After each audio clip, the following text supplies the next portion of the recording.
Olá pessoal, tudo bem com vocês? Vamos lá, gravando aqui a nossa aula para esta semana, tá bom? A disciplina aí de biologia, né? Onde nós estamos estudando, né, nesse primeiro bimestre aí a parte de genética, onde a gente já viu a primeira lei de Mendel, né? Aqueles estudos que o Mendel fazia com as ervilhas, né? Onde ele fazia os cruzamentos, né, entre as ervilhas, fazia aquela autofecundação entre as ervilhas, e aí ele chegava nos resultados, né, onde ele escrevia sobre esses resultados, tá bom? E hoje a gente vai estudar as variações dessa primeira lei de Mendel, tá bom? Ou seja, nem sempre a gente vai ter aquelas proporçõezinhas que já eram esperadas, né? Tantos de heterozigotos, tantos de homozigotos, né? Onde a gente tinha, por exemplo, o dominante, o recessivo, né? Daquela forma. A gente vai ver algumas variações hoje, tá bom? Um primeiro caso de dominância, pessoal, que a gente observa com relação à chamada dominância incompleta. O que seria essa dominância incompleta, pessoal? Uma situação onde nós não temos um dominante específico, ou seja, aquele dominante ele não vai, por exemplo, exercer uma dominância contra, né, o recessivo, certo? Ou seja, né, como tem dizendo aqui, ó, eles vão expressar-se ambos parcialmente, tá bom? Em relação ao gene considerado. Por exemplo, ó, aqui um caso, nós temos esse tipo de flores aqui, né, a flor bonina, certo? Onde essa flor, certo? Ela aparece na cor vermelha, aparece na cor branca, mas ela também pode aparecer na cor rosa, tá bom? Então, por exemplo, aqui, se eu pegar, né, uma planta de cor vermelha e fazer o cruzamento dela com uma planta de cor branca, pessoal, vejam que vai se expressar, ó, plantas na cor rosa.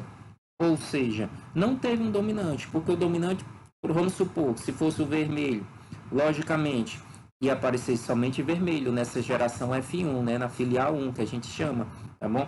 Mas não apareceu, nem apareceu vermelho, nem apareceu branco. E aí, a partir de agora, se eu cruzar essa planta rosa com essa outra planta rosa, né, fazer uma autofecundação, pessoal, o que é que vai acontecer? Vai voltar a aparecer plantas vermelhas, vai voltar a aparecer plantas brancas e também vai aparecer plantas o quê? Rosa, tá bom? Ou seja, ó, um quarto de plantas vermelhas, tá bom? Ou seja, a cada 4 plantas nós vamos ter uma planta vermelha, metade de plantas rosas, ou seja, por exemplo, se fosse a cada 4 flores, né, nós iríamos ter 2 rosas, e a cada 4 flores, né, nós teríamos uma branca. Então, seria uma proporção, vamos pegar aqui em porcentagem, seria o quê? 50% é metade plantas rosas, 25% flores vermelhas, né, e 25% de flores brancas, tá bom? Então, é quando nós temos o que?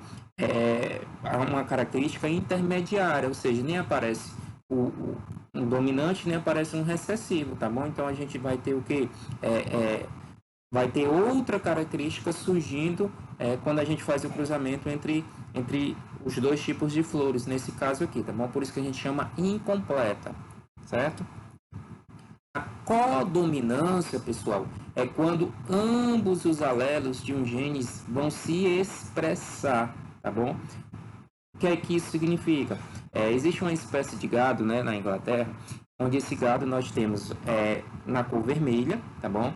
Nós temos ele também na cor branca. Quando acontece um cruzamento, pessoal, entre o vermelho e o branco, vai aparecer gados nesse formato aqui, ó. Ou seja, esse tanto gado, né, vai aparecer os gados com manchas vermelhas e com manchas brancas, tá bom?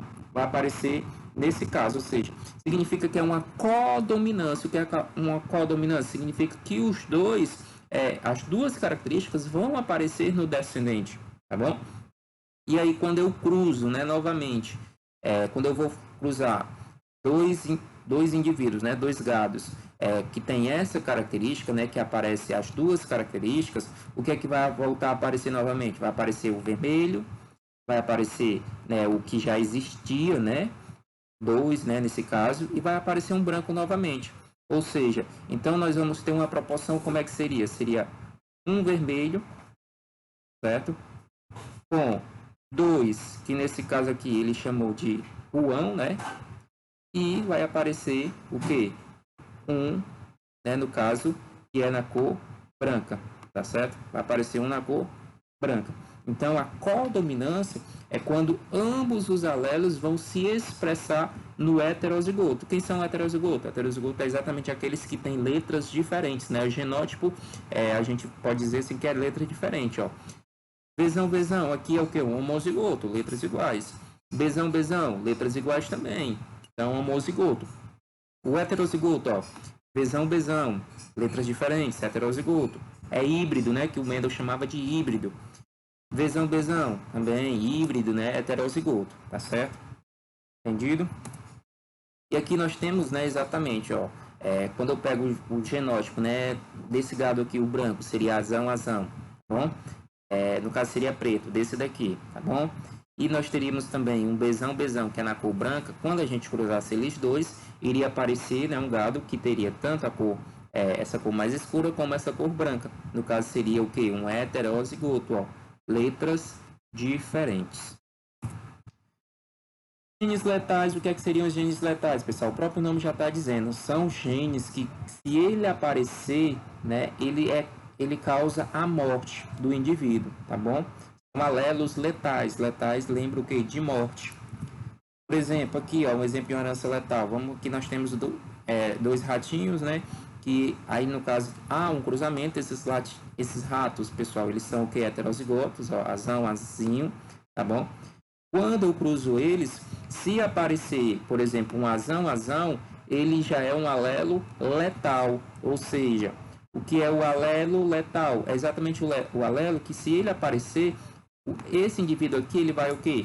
Morrer, tá bom? Ele não vai conseguir sobreviver. Diferentemente, né, do azão, azinho, que ele pode sobreviver, o azão, azinho que também pode sobreviver, e o azinho, azinho que também pode sobreviver. Então, quando a gente vai fazer a proporção, a gente diz o quê? Que a proporção nesse caso aqui seria o quê? Seria 2, certo? Para 1, certo? 2 para 1, tá bom? A gente não iria utilizar, no caso, esse daqui, porque esse daqui morreu, certo? Pleiotropia, né? Pleiotropia, pessoal, são características ou particularidade do gene que pode especificar ou ocasionar mais de uma característica fenotípica. O que é que significa? Significa que um gene, tá bom? Ele pode expressar mais de uma característica. O que é comum a gente observar na primeira lei de Mendel, né? O par de alelos, né? O gene determinando uma característica. A cor da ervilha, a cor da semente, né? A textura da semente, tá bom? No caso, quando a gente tem casos de pleiotropia, a gente tem casos onde um único gene, ó, ele determina mais de uma característica. Por exemplo, ó, o gene B, ele pode determinar característica A, característica B, característica C, ou seja, 3 características, tá bom? E onde é que eu posso ver isso daí, pessoal? Existem alguns casos, por exemplo, na espécie humana, nós temos uma doença chamada fibrose cística, onde a fibrose cística, né, um par de alelos, ou seja, um único gene, ele determina várias características na pessoa, ou seja, ele traz vários sintomas daquela doença. Da mesma forma que um tipo de anemia, que ele é muito comum na África, não aqui no Brasil, mas na África, que é a anemia falciforme. Também é uma doença onde ela traz várias características para a pessoa. Por exemplo, a pessoa pode ficar fraca, a pessoa vai ter problemas digestivos, tá bom? Então são várias características que aquele gene, aquele par de alelos é capaz de gerar no indivíduo, né, no organismo, tá certo? Então a pleiotropia é exatamente isso. Casos de alelos múltiplos ou polialelia, é a mesma coisa. Nós vamos estudar bem direitinho quando a gente for estudar a tipagem sanguínea, tá bom? Mas alelos múltiplos, pessoal, é quando nós temos um par de alelos, né? Quando nós temos alelos que eles vão determinar várias características, certo? É muito parecido com a pleiotropia, certo? Por exemplo, aqui, ó, nós temos, né, com relação à pelagem dos coelhos, nós temos os coelhos que têm apenas o cesão, tá bom? Ele é o que? É uma pelagem selvagem, né? Agute. Os coelhos que têm a pelagem cesão CH, ele era dessa pelagem chinchila, tá bom? O que é CH é da pelagem himalaia. O que é do CA é o que? Albino, tá bom? Então vejam que esse gene aqui, o gene C, ele vai mostrar para nós 4 telagens, ou seja, são alelos múltiplos, tá bom? Ó, aqui nós temos um alelo, aqui nós temos outro alelo, aqui nós temos outro alelo, tá bom? Então isso aqui é alelos múltiplos, polialelia, certo? E para finalizar, pessoal, eu trago aqui para a gente casos de penetrância e de expressividade. O que é que nós entendemos, pessoal? O seguinte, ó, como o genótipo, né, ele é convertido em fenótipo, vai depender o quê? Da penetrância e da expressão. Penetrância, o que é? Penetrância refere-se ao fato de o gene ser ou não expresso, tá bom? Vamos pegar aqui um caso da camptodactília, pessoal. Camptodactília é um caso onde o indivíduo, pessoal, aparece com alguns problemas de saúde, certo? Pode ser que a pessoa até tenha o alelo que define essa característica, mas isso não seja o que? Expresso. Ou seja, não tem uma penetrância completa. Então a gente diz que ela é incompleta. Por exemplo, aqui com essa imagem, ó, vamos lá. Vamos supor que aqui seja um homem e uma mulher. A tendência era que os filhos nascessem todos com essa corzinha rosa, né?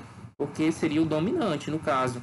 Mas vejam que no caso aqui tem 100% de penetrância, mas vejam que aparece um que não tem essa corzinha rosa. Então aqui a gente tem o que? Uma penetrância incompleta, ou seja, vai ter só 50% de penetrância, porque se eu tenho 2 e somente um tem essa característica, então é 50%, é metade, tá certo? Então essa é a diferença, tem a penetrância completa, né, que vai aparecer de fato de acordo com que os pais são, por exemplo, ou a penetrância completa, onde vai haver uma diferença. E a expressividade, pessoal, é exatamente, né, a questão da forma como que os indivíduos, os descendentes, eles vão se expressar, né, eles vão se mostrar. Ó. Por exemplo, né, um caso aqui que nós temos 100% de penetrância, mas nós temos uma expressão variável, ou seja, esse daqui, ó, a tendência era para o quê? Aparecer rosa, né, bem forte, mas não, ó, já vai aparecendo o quê? Numa cozinha diferente, isso aqui já nem tem. Da mesma forma que esse daqui, ó, já vai aparecendo o que? Na cozinha diferente, certo? Ele vai diminuindo essa tonalidade rosa que tinha. Então, nós temos um caso aqui de uma expressão variável, tá bom? É uma expressividade variável, certo? Então, isso aqui são as variações da primeira lei de Mendel, tá bom? O livro de vocês traz também isso daí. É importante que vocês leiam no livro também para tentar entender mais ainda e fazer as atividades propostas, pessoal.